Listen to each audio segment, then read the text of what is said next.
अभी हाल ही में किए गए एक सर्वे के अनुसार आजकल समाज में हो रहे ज्यादातर अपराध के पीछे या तो कोई पड़ोसी या जानकार या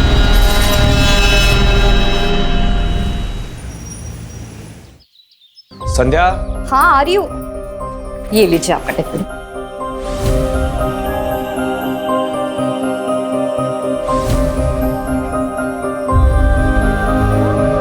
संध्या, इस घर में अकेली रह लोगी?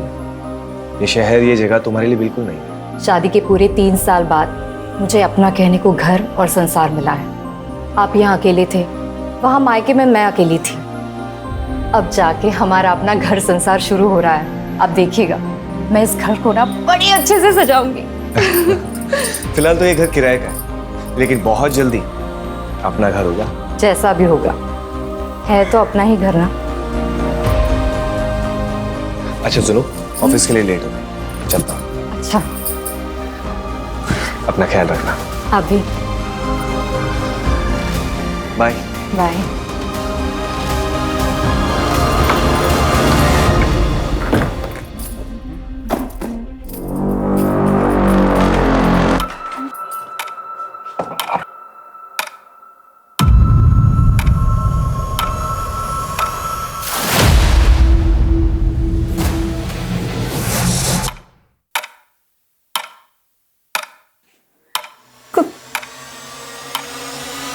कौन है?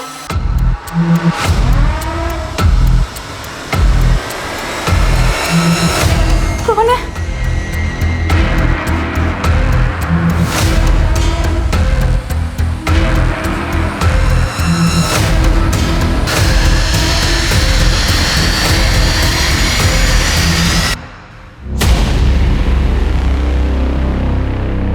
बहुत डर लगता है आपको? नहीं, तो प्रॉब्लम क्या है? डिप्रेशन। मर जाने को दिल करता है। लाइफ की ये टेंशन मुझे बर्दाश्त नहीं हो रही है। आपके अंदर काफी कुछ दबा हुआ है जो आपको बाहर लाना होगा। मैं आपकी मदद करूंगा, जज भी नहीं करूंगा आपको। अरे बाबा, झगड़ा नहीं करूंगा। अच्छा तुम बैठो। और जैसा तुमने बताया कि दोनों दरवाजे बंद थे, इस शहर में नहीं, इस घर में भी तुम अकेली, सिर्फ तुम्हारा वहम होगा। एक काम करते हैं, तुम्हें चेयर अप करने के लिए एक पार्टी दी है? हाँ।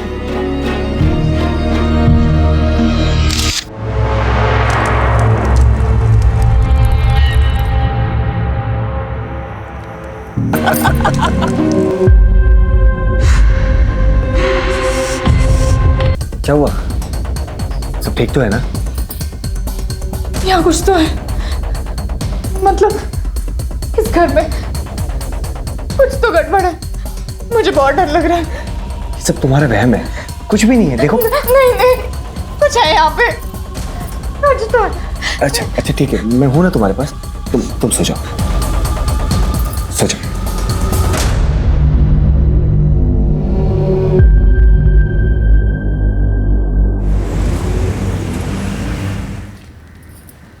माँ, मुझे बहुत डर लग रहा है। पता नहीं ऐसा क्यों लगता है कि कोई संकट आने वाला है। कभी कभी किसी घर में वास्तु दोष होता है। किसी पंडित को बुलवाकर वास्तु शांति की पूजा पाठ करवा लो, सब ठीक हो जाएगा। पर इनका ऐसी बातों पर विश्वास ही नहीं है। अरे पति लोगों की बातों को इतनी गंभीरता से नहीं लेते, बस उनकी हाँ में हाँ मिलाती रहो और करो वही जो तुम करना चाहती हो। कभी रूठ कर, कभी प्यार से पति को अपने जैसा बनाओ, सुखी रहोगी। और सुनो, तुम्हारे चाचा जी भी तो वहीं रहते हैं ना, मैं उनको ना फोन कर देती हूँ, वो किसी ना किसी पंडित को जानते होंगे। ठीक है माँ, रखती हूँ। मुझे ऐसा लगता है इस घर में वास्तु दोष है। हम पंडित जी को बुलाकर वास्तु दोष हटाने के लिए पूजा पाठ करते हैं ना, फिर सब ठीक हो जाएगा। देखो संध्या, ये ग्रह नक्षत्र वास्तु ये सब बेकार की बात है। शादी के बाद 3 साल तक मुझे मायके रहना पड़ा। मैंने कभी कुछ नहीं कहा। यहाँ आने के बाद भी मैंने आपसे कुछ नहीं मांगा। पहली बार मैं आपसे कुछ मांग रही हूँ, मना मत कीजिए। इस घर के वास्तु दोष को हटाने के लिए पूजा पाठ करते हैं ना, प्लीज मान जाइए।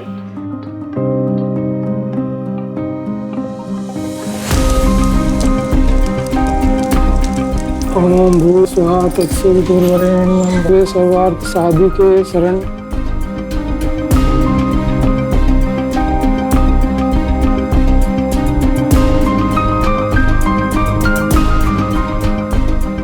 वास्तु दोष पूजा संपन्न हुई, अब कोई चिंता की बात नहीं है। बस इस जल को घर के अंदर बाहर सभी जगह छिड़क दीजिए, सारे वास्तु दोष दूर हो जाएंगे। जी पंडित जी। अच्छा यजमान, आज्ञा दीजिए। जी।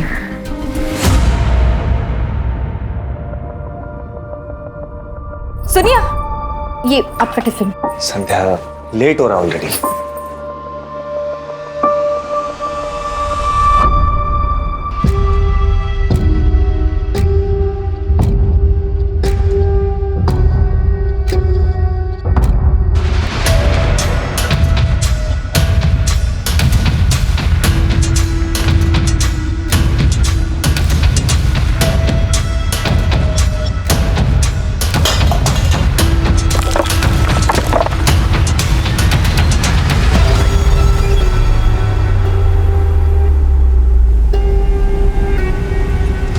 धक्के से कैसे टूट गया ये?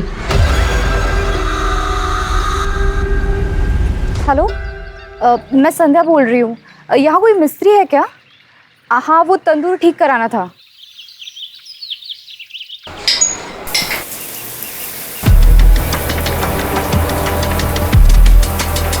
तुलिका, टॉवल देना।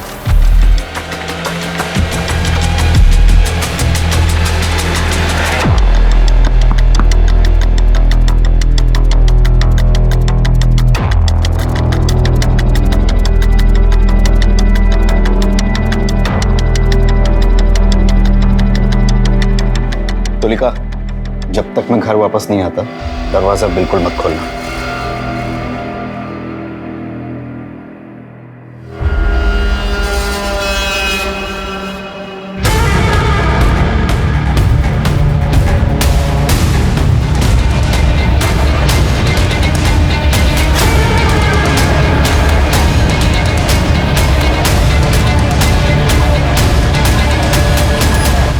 तुलिका, अब तो मैरिड लाइफ कैसी चल रही है? I mean love life. Married life और लव लाइफ बहुत अलग अलग होते हैं सर। मेरी शादी एक पैसे वाले अधेड़ उम्र के आदमी से हुई थी। हस्बैंड वाइफ का रिश्ता तो बस नाम का ही था। ना वो मुझे कभी हस्बैंड का सुख दे पाए और ना मुझे कभी वाइफ होने का सुकून मिला। मेरी जिंदगी बस एक कोरा कागज बनकर रह गई। ऐसे में मेरी जिंदगी में कोई ऐसा आया जिसने मेरी पूरी जिंदगी बदल कर रख दी।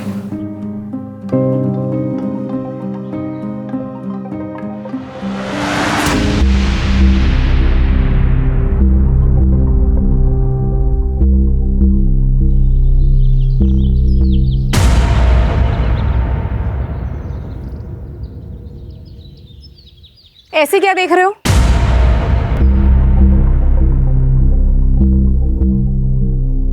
आप हैं ही इतनी खूबसूरत, बचपन से फैन रहे हैं आपके। लगता है आपने हमें पहचाना नहीं। रजत? बाप रे, कितने बड़े हो गए तुम। नहीं। अरे वाह, मुझे तो नाश्ते पे किसी ने बुलाया ही नहीं। तुम कोई मेहमान हो क्या? फैमिली मेंबर हो। हक से बैठो और हक से खाओ। अरे वाह, आपके हाथ के बने खाने का स्वाद तो पूरी दुनिया में कहीं नहीं मिल सकता। एक और दो, एक और दो, एक और दो। हाँ। मुझे प्यार की जरूरत थी। मैं प्यार को एक्सपीरियंस करना चाहती थी, पर पता नहीं था मुझे कि वो प्यार मुझे एक ऐसे रिश्ते से मिलेगा जिसे पाप समझा जाता है। मैडम, इसकी तो बहुत ज्यादा हालत खराब हो चुकी है। अगर इसको रिपेयरिंग करूंगा ना तो धड़धड़ा के गिर जाएगा। इससे बढ़िया का नया बना के दे दूं आपको। भैया, आपको जो करना है जल्दी कीजिए, शाम तक तैयार हो जाना चाहिए। हो जाएगा मैम, शाम।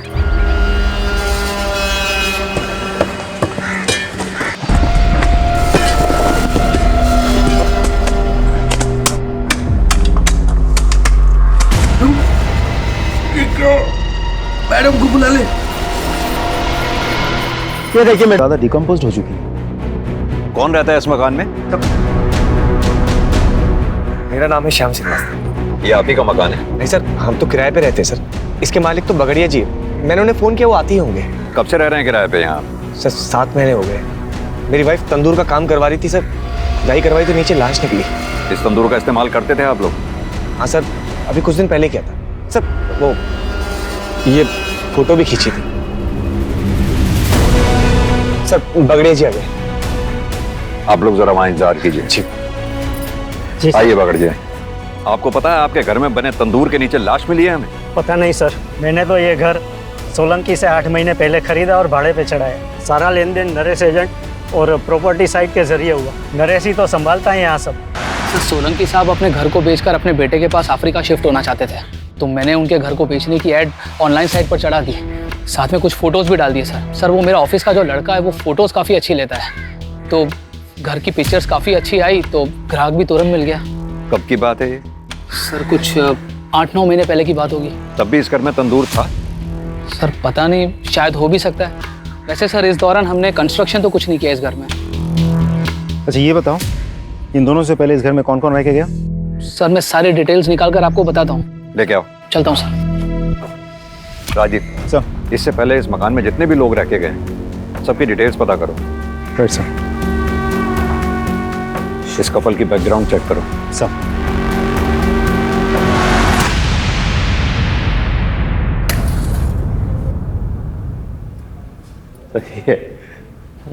अरे वाह, शादी के 3 साल होने के बाद भी इतना प्यार कैसे कर लेते हैं? अरे भाई करना ही पड़ता है। पत्नी से प्यार नहीं करेंगे तो घर गृहस्थी का पंचनामा बनवाना है क्या? और इनसे प्यार करने के अलावा हमारे पास कोई और रास्ता है क्या? अरे अरे भाई जरा संभल के। आपको पता है ना, आप हमारी मासी के बारे में बात कर रहे हैं। चांद निकल आया। हाँ चलो चांद निकल आया। आओ।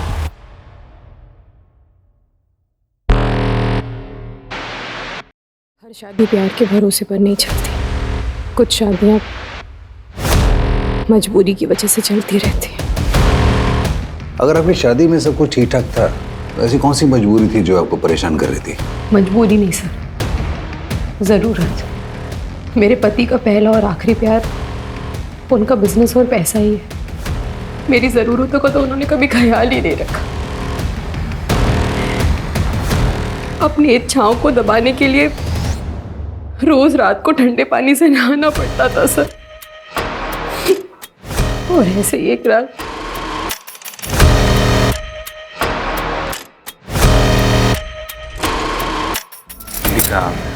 बहुत थक गया हूँ, नींद आ रही है।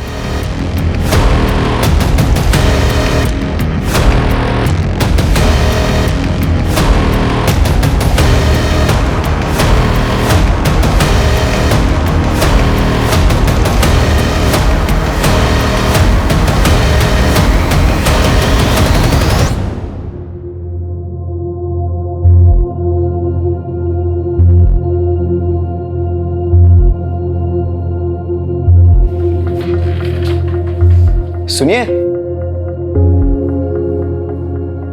आप इतनी रात को नहा धोकर? तुम नहीं समझोगे। पढ़े लिखे हैं हम, सब समझते हैं और आपकी तकलीफ भी समझते हैं, लेकिन आप फिक्र मत कीजिए, हम हैं ना।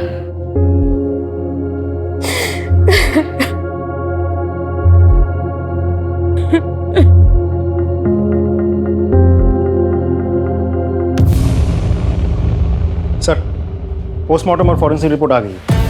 आपका शक सही था, लाश लड़की की ही है। मौत करीब 7 से 8 महीने पहले हुई है। उस दौरान किसी लड़की की मिसिंग कंप्लेंट आई थी क्या? एक औरत ने मिसिंग कंप्लेंट लिखवाई थी सर, लेकिन सर वो औरत कुछ दिनों के बाद वापस आई और मिसिंग कंप्लेंट वापस ले लिया। मिसिंग कंप्लेंट की किसने थी? सर उसका नाम तबस्सुम जहां है। और मिसिंग कौन हुआ था? सर तबस्सुम जहां की भांजी, उसका नाम गजरा है।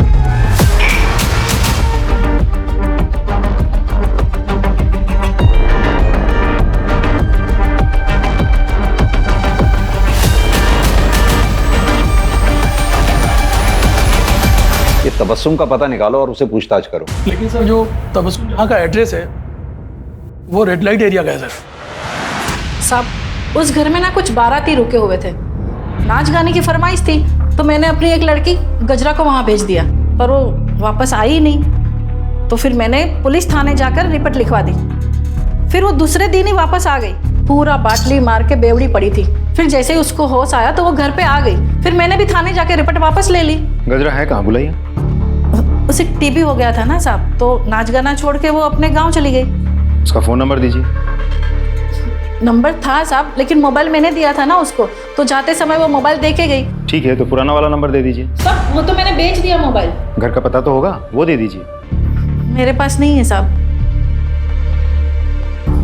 राजीव, दाल में कुछ काला है, गजरा को ढूंढो पहले तो। और हाँ, इस तबस्सुम की भी डिटेल्स निकलवाओ। सर वो लाश वाले घर में जो लोग भी रहते थे उन सभी की इंफॉर्मेशन निकाली है सर मैंने। सर सबसे पहले उस घर में किराएदार के तौर पर ये रजत जी और उसकी विधवा बहन तन्वी आई थी सर। उसके बाद ये घर हमने बगाड़िया जी को बेच दिया सर।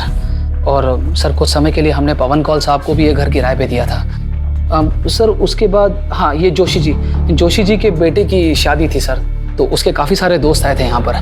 रजत और उसकी बहन की डिटेल्स? सर एक्चुअली वो डायरेक्ट पार्टी थी सोलंकी जी की, तो उन्हीं के पास सारी डिटेल्स होगी। लेकिन हाँ सर, मैंने हाँ रजत जी का फ़ोन नंबर निकाल लिया सर उनके पड़ोसियों से।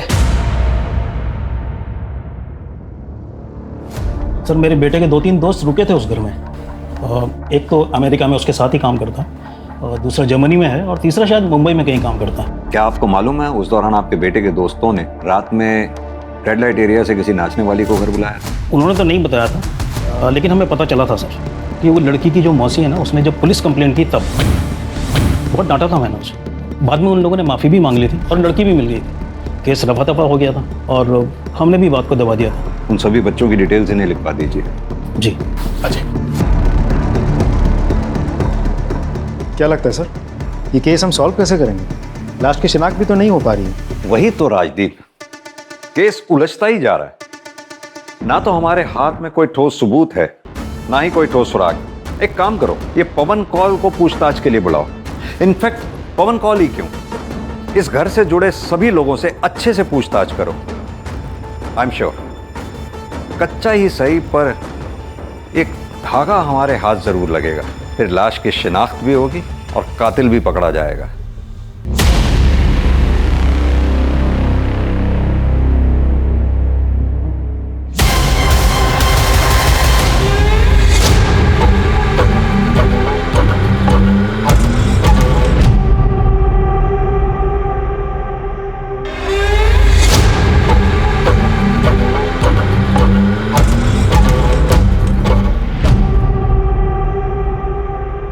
पर सर हमारा एक और फ्रेंड था समीर, काफी टाइम से उससे कोई कांटेक्ट नहीं हुआ है। वो शायद मुंबई में रहता है सर।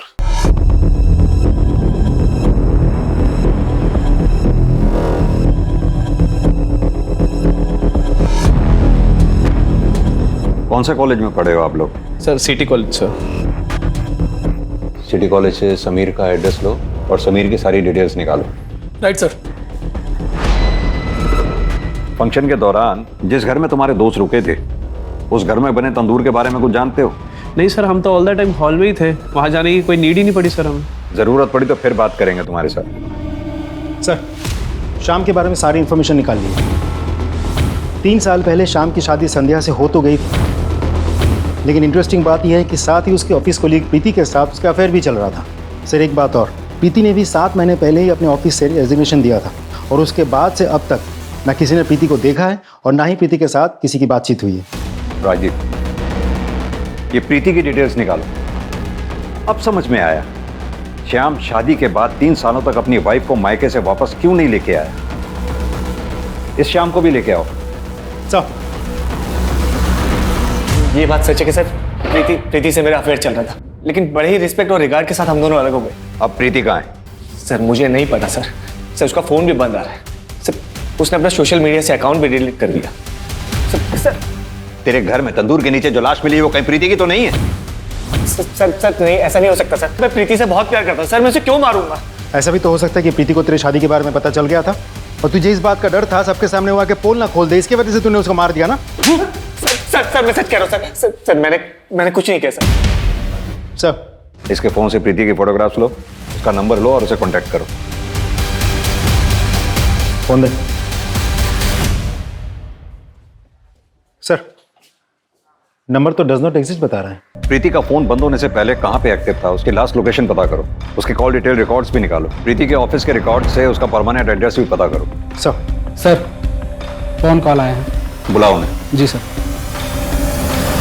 देखिए सर, मेरे बेटे के जन्म संस्कार का फंक्शन था, बहुत सारे रिश्तेदार आए थे, इसलिए मैंने वो घर कुछ दिनों के लिए किराए पर लिया था। आपके रिश्तेदार जो उस घर में ठहरे थे, क्या उनमें कोई महिला भी थी? नहीं सर, वहाँ तो सारे जेंट्स रुके हुए थे, सारी लेडीज मेरे घर पे रुकी हुई थी और उनमें से कोई भी ना तो गायब है और ना ही किसी की डेथ हुई है।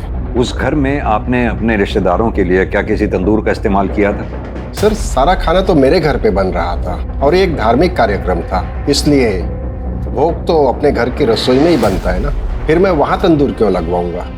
ठीक है मिस्टर कॉल, अभी आप जा सकते हैं, जरूरत पड़ी तो फिर बुलाएंगे आपको। Thank you sir. अब सिर्फ रजत ही बचा है। राजदीप, भोपाल जाके रजत से अच्छे से पूछताछ करो। सर। शुक्ला, प्रीति के पेरेंट्स का पता लगाओ और प्रीति के बारे में पूछताछ करो। Right sir.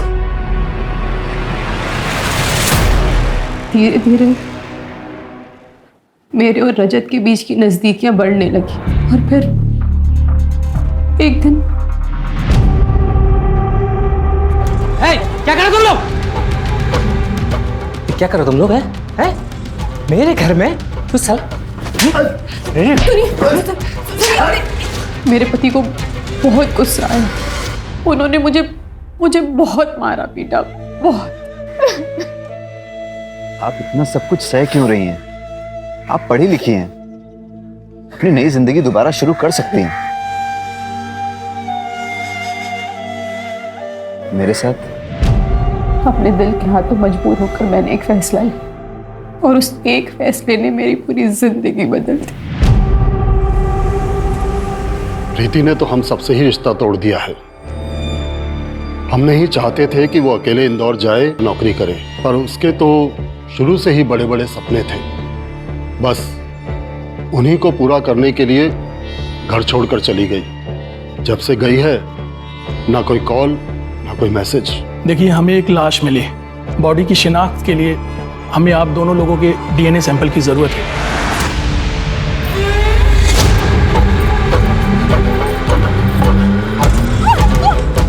तुम कहाँ तक भागेगी मुझसे? हैं? मुझे धोखा देती है।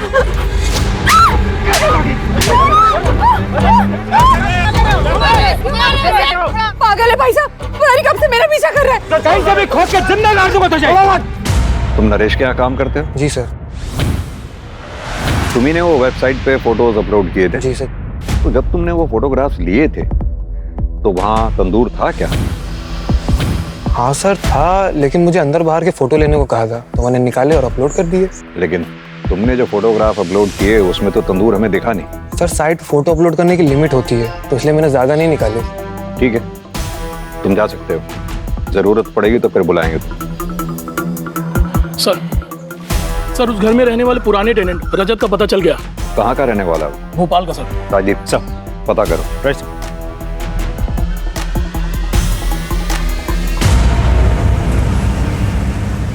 हाँ सर, हम वहीं पे रहते थे अपनी बहन के साथ।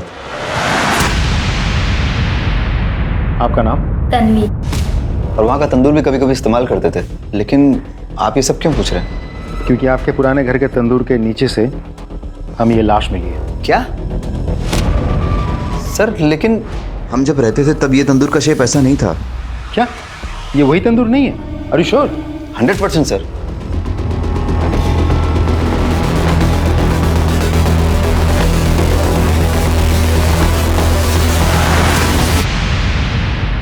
प्लीज मुझे छोड़ के मत जाओ। मुझे माफ कर दो, मुझे नफरत हो गई मुझे तुमसे, नफरत।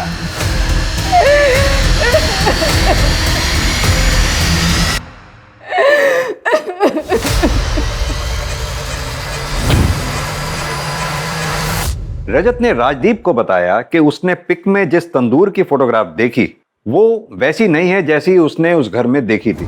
यानी कि ये जो कुछ भी घटना घटी है वो रजत के मकान छोड़ने के बाद घटी है। उस एरिया के आसपास जितनी भी बिल्डिंग मटेरियल शॉप्स हैं वहां पता करो कि पिछले 7-8 महीनों में ये हमारी सस्पेक्ट्स लिस्ट में से क्या कोई ऐसा है जिसने तंदूर बनाने जैसा सामान, सरिया, चूना, सीमेंट इत्यादि, और सबसे इंपॉर्टेंट जीटी ब्रांड की ईंटें जो हमें मौकाए वारदात से मिली थी, खरीदी हैं। हर एरिया में एक वॉचमैन होता है, वॉचमैन को पता होता है उस एरिया की एक्टिविटीज के बारे में। इस एरिया के वॉचमैन से बात करो, देखते हैं क्या बताता है।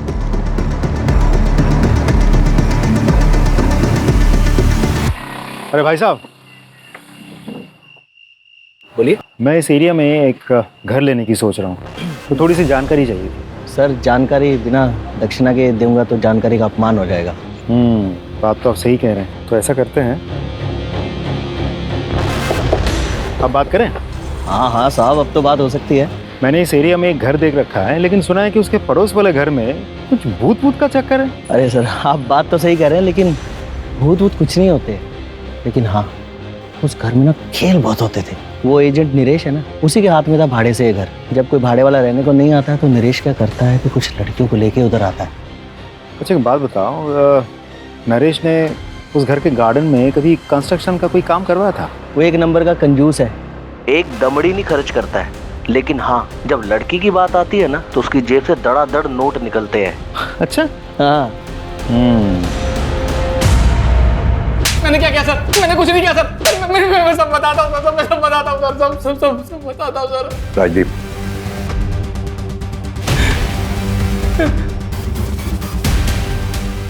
बता। सर मैं मानता हूँ कि मैं रंगीन मिजाज का इंसान हूँ, अय्याशबाज हूँ। उस घर में मैं लड़की लेकर आता था पैसे देकर एंजॉय करने के लिए, लेकिन सर मैंने किसी का मर्डर नहीं किया सर। मैंने सच्ची में किसी का मर्डर नहीं किया सर। ये भी तो हो सकता है तूने किसी को अय्याशी के लिए बुलाया हो, किसी बात पे अनबन हो गई हो, तुझे गुस्सा आया, तूने उसे मार दिया, गाड़ दिया वहां पर, और अब हमारे सामने शराफत का नाटक कर रहा है। नहीं सर। राजदीप सर, इसकी सारी हिस्ट्री और ज्योग्राफी निकालो। सर मेरा यकीन मानिए सर, मैंने कुछ नहीं किया। मैंने कुछ नहीं किया सर। मैं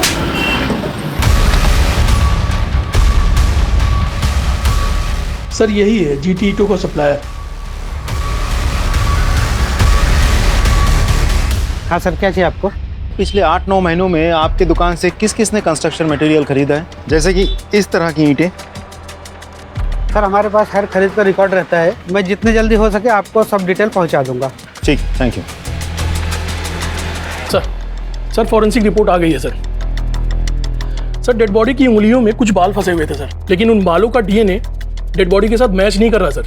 वो बाल जरूर उस कातिल के होंगे। एक काम करो, नाखून से मिले बालों का DNA हमारे केस से जुड़े सारे सस्पेक्ट्स के DNA से मैच करके देखो, जरूर उस कातिल के होंगे। और वो रेड लाइट एरिया वाले खबरी के बारे में कुछ पता चला? सर वो अभी मुंबई गया हुआ, आज शाम को वापस आएगा सर। ठीक है सर। बताओ अब्दुल, क्या खबर है? गजरा वापस तो नहीं आई थी, पर पता नहीं तबस्सुम सबसे कहती फिर रही थी गजरा वापस आ गई। सुनने में ये भी आया है तबस्सुम ने गजरा का सच छुपाने के लिए काफी मोटी रकम ली है। हाँ साहब, ये बात सच है कि जोशी ने मुझे बहुत सारे पैसे दिए गजरा का केस वापस लेने के लिए। ये भी झूठ बुलवाया कि उसे TB हुआ है और वो वापस अपने गांव लौट गई है। ये सब उन लड़कों की वजह से हुआ है। खानदान के नाम पर कालिक पुत जाती, इसलिए हमने तबस्सुम को लाखों देकर उसका मुंह बंद करवाया। हुआ क्या था? वो बैचलर्स पार्टी के अगले दिन जब मेरा बेटा और उसके दोस्त जागे, उन्होंने देखा कि ना तो वहां पे गजरा थी और ना ही समीर था। समीर गजरा को लेकर भाग गया था सर। दोनों मेरे बेटे और उसके दोस्तों के वॉलेट और सारे वैल्यूएबल्स लेकर भाग गए थे सर। पुलिस कंप्लेंट क्यों नहीं लिखवाई थी तुम? अगर पुलिस कंप्लेंट हो जाती तो मेरे बेटे का रिश्ता नहीं टूट जाता और ग्रीन कार्ड बनने ही वाला था उसका। हमारी तो सारी मेहनत बेकार हो जाती सर। क्या चाहते हैं आप मिस्टर जोशी? आपकी कहानी पे विश्वास करें? यह भी तो हो सकता है ना कि गजरा को आपके बेटे और उसके दोस्तों ने मिलकर मार दिया और फिर वहां गाड़ दिया हो और अपने पैसे के बल पर तबस्सुम का मुंह बंद करवा दिया, और फिर आपने कहा बच्चे विदेश चले गए। क्योंकि आप अच्छी तरह से जानते हैं हम अपने तरीके से उन्हें इंटेरोगेट करना चाहे तो उन्हें इंडिया बुलाना मुश्किल है। क्या खूब कहानी बनाई है आपने। राजदीप सर, इनसे अपने तरीके से पूछताछ करो और इनके बेटे और उसके दोस्तों को इंडिया बुलाने की व्यवस्था करो। अब मैं इन सेशंस के लिए नहीं आ पाऊंगी। क्यों? वो मेरा पति, वो मेरी जान का दुश्मन बना हुआ है। मुझे तो लगता है जैसे वो मुझे जान से ही मार डालेगा, इसलिए आप कुछ दिन में घर से ही नहीं निकलूंगी। तो आप पुलिस की हेल्प लीजिए ना। पुलिस के पास जाऊंगी तो दुनिया भर को सब कुछ पता चल जाएगा, सब मेरा मजाक उड़ाने लगेंगे और ये सब मैं बर्दाश्त नहीं कर पाऊंगी। एक काम कीजिए, आप ये रखिए, इसमें मेरा नंबर है, अगर आपको मेरी कोई जरूरत लगे तब जरूर कॉल कीजिए। Thank you.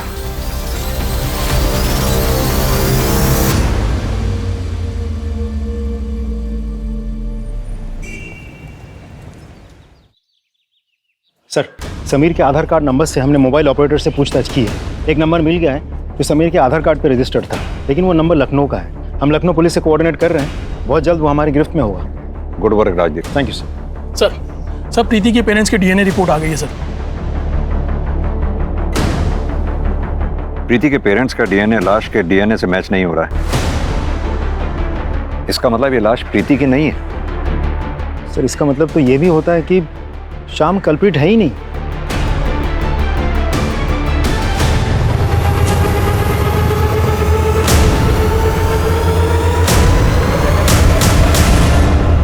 सर, मैं भोपाल में जिस तन्वी से मिला था और यहाँ जो तन्वी रहती है, दोनों में बहुत फर्क है सर।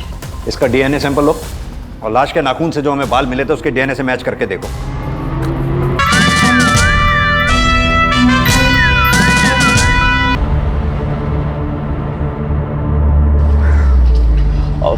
सर, मैं हूं समीर। आप लोग मुझे ही ढूंढ रहे थे और ये है गजरा। गजरा, उस रात तुम्हारे साथ क्या हुआ था? सर, उस रात, चलो मैं तुम्हें घर छोड़ देता हूँ। अभी तो इसकी रात और रंगीन बनानी है। चलो आओ तुम मेरे साथ। अरे मेरे साथ आओ तुम। क्या कर रहे हो? छोड़ो मुझे, मैं डांसर हूँ, कलाकार हूँ, धंधे वाली नहीं। अच्छे पैसे मिलेंगे तुझे। उसकी बात समझ नहीं आ रही है, वो मना कर रही है ना। छोड़ छोड़ उसे। तुमने मुझे आज बचा लिया है, पर जिंदगी भर तो नहीं बचा पाओगे ना। आज तुम्हें बचाया है, ऐसे हर बार बचाऊंगा।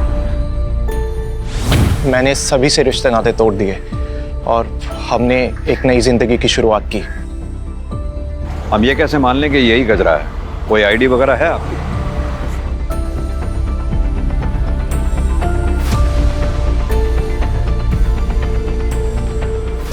पता है समीर, रोजाना हम अपराधियों से घटिया लोगों से, जुर्म करने वालों से मिलते हैं, लेकिन तुम जैसे लोगों की वजह से ही इंसानियत जिंदा है। Proud of you.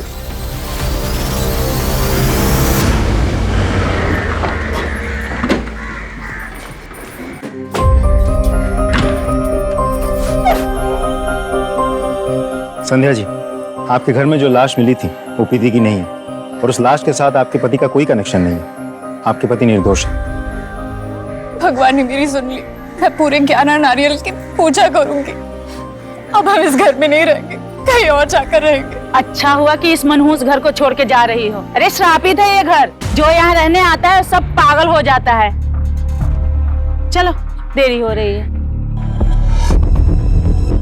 Madam, excuse me, एक मिनट।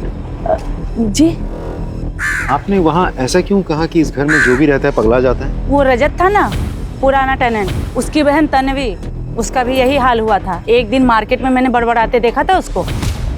नहीं। तन्वी, अपनी क्या हालत बना रखी है तूने? चल मेरे साथ चल। वो तन्वी थी ना, वो बहुत बड़ी डिप्रेशन में चली गई थी। मैंने उसको साइकेट्रिस्ट से मिलने का सलाह दिया था, नंबर भी दिया था। 1-2 सेशन की, उसको सुधार आने लगा था और उसके बाद छोड़ दी। ये देखिए, मुंह पे निखार भी आने लगा था। तभी टाइम का वो फोटो है ये।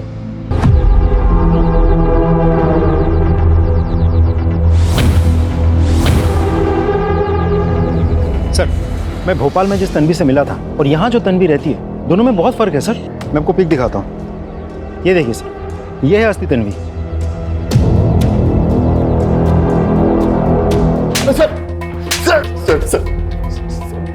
सर मैं सच कह रहा हूँ सर, सर मुझे नहीं पता कि तन्वी कहाँ है। मुझे लगा आप लोग मुझ पर शक करेंगे, इसलिए मैंने अपनी गर्लफ्रेंड को तन्वी बनाकर पेश कर दिया। तुझे कैसे नहीं पता कि तेरी बहन तन्वी कहाँ है? बोल। सर वो हमारा झगड़ा हो गया था, फिर मैं उसे छोड़कर भोपाल चला गया। उसके बाद से मैंने कोई कांटेक्ट नहीं रखा उससे। सर मैं सच कह रहा हूँ सर। कहीं ऐसा तो नहीं जिस लड़की की तेरे घर में तंदूर के नीचे लाश मिली वो तन्वी की हो, जिसे तूने मार दिया और वहां गाड़ दिया? सर भगवान की कसम खा के कह रहा हूँ सर मैंने किसी को नहीं मारा। इसका डीएनए सैंपल लो और लाश के नाखून से जो हमें बाल मिले थे उसके डीएनए से मैच करके देखो।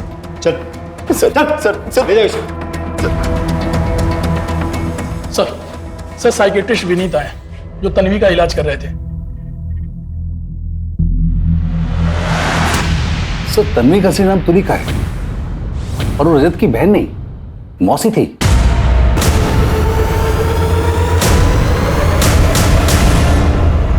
सर तुलिका को ये डर लग रहा था कि उसका हस्बैंड कहीं उसको मार न डाले, और हमारे लास्ट सेशन में तो वो ये भी कह रही थी कि वो कई दिनों तक घर से बाहर निकलेगी नहीं। मेरा पति वो मेरी जान का दुश्मन बना हुआ है, इसलिए आप कुछ दिन में घर से ही नहीं निकलोगे। एक्चुअली डर के मारे उसकी हालत काफी खराब हो रही थी। ठीक है डॉक्टर साहब, आप जा सकते हैं। Thank you.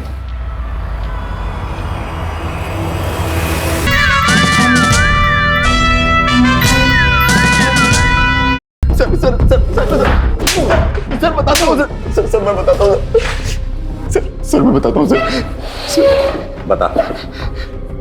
सर तुलिका मुझे बहुत अच्छी लगती थी सर। फिर हमारा अफेयर शुरू हुआ और फिर हम दोनों घर छोड़कर भाग गए सर। लेकिन सच कह रहा हूँ सर मैंने किसी को नहीं मारा सर। मैंने तुलिका किसी को नहीं मारा। तुलिका तेरी मासी है या कुछ और? इसकी असलियत तो तेरी माँ ही हमें बताएगी। अपनी माँ का नंबर और पता दे। दे। मर गए दोनों मेरे लिए, मुंह दिखाने लायक नहीं छोड़ा। देखिए हम आपकी परेशानी समझ सकते हैं, लेकिन आपके बेटे रजत और तुलिका ने आपके साथ जो किया वो गलत था। लेकिन हमें शक है कि हमने जिस लाश को बरामद किया है वो आपकी बहन तुलिका की ही है, और वो तभी साबित होगा जब उस लाश का डीएनए आपके साथ मैच होगा। दरअसल तुम तुलिका से नफरत करते थे, इसलिए तुमने तुलिका को मार डाला। नहीं सर, मैं तुलिका को मारना तो चाहता था पर मार ना सका। वो मेरे हाथों मरने से बच गई। शुक्ला, इनका डीएनए सैंपल लो। लाश के नाखून पे जो बाल मिले थे उनके डीएनए से मैच करके देखो। सर मौका वारदात में मिली उन ईंटों को लेकर हमने गहरी छानबीन की। उस तरह की ईंटें उन 3 महीनों के अंतराल में करीब 40 मिस्त्री और कॉन्ट्रैक्टर को बेची गई थी। हमने सबसे पूछताछ की, लेकिन किसी का भी कंस्ट्रक्शन का काम तब नहीं चल रहा था जब हमें उस तंदूर के नीचे गड़ी लाश मिली थी, सिर्फ एक को छोड़कर। कौन है वो? सर मिस्त्री रमेश, लेकिन वो फरार है। सर हमें लुकआउट नोटिस जारी करना पड़ेगा। हाँ सर डीएनए रिपोर्ट्स आ गई हैं। ये रही सर डेड बॉडी के साथ मिले बालों का डीएनए किसी भी सस्पेक्ट के साथ मैच नहीं कर रहा सर।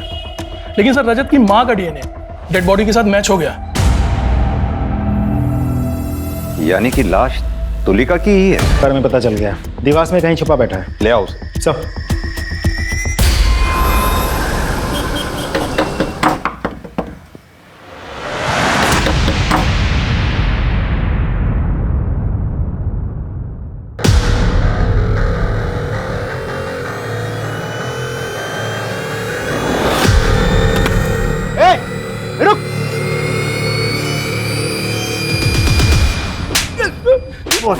इसको नहीं मारा साहब। किसी को नहीं मारा तो फिर देवास में क्यों छुप के बैठा था?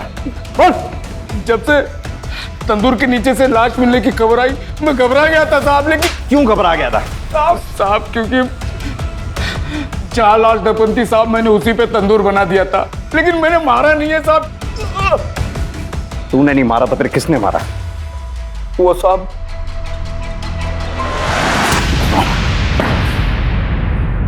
मैंने कोई मर्डर नहीं किया है। 3 बातें तुम्हारे खिलाफ इशारा कर रही।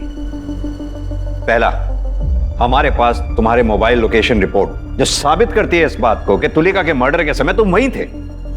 दूसरा, मिस्त्री रमेश का बयान जिसे तुमने तुलिका की लाश गाड़ के ऊपर तंदूर बनाने को कहा। तीसरी बात, तुलिका के नाखूनों से मिले बाल का डीएनए तुम्हारे डीएनए से मैच हो गया तो रिपोर्ट आई जाएगी। तुम्हें बताना ही पड़ेगा सब कुछ अपने बारे में। तो अब तुम खुद बताओगे या हम अपने तरीके से पता करें डॉक्टर विनीत? बताता हूं। तुलिका ने मुझे कॉल किया था, मैं उसके घर गया था। ये सब मेरे साथ क्या हो गया? चलो।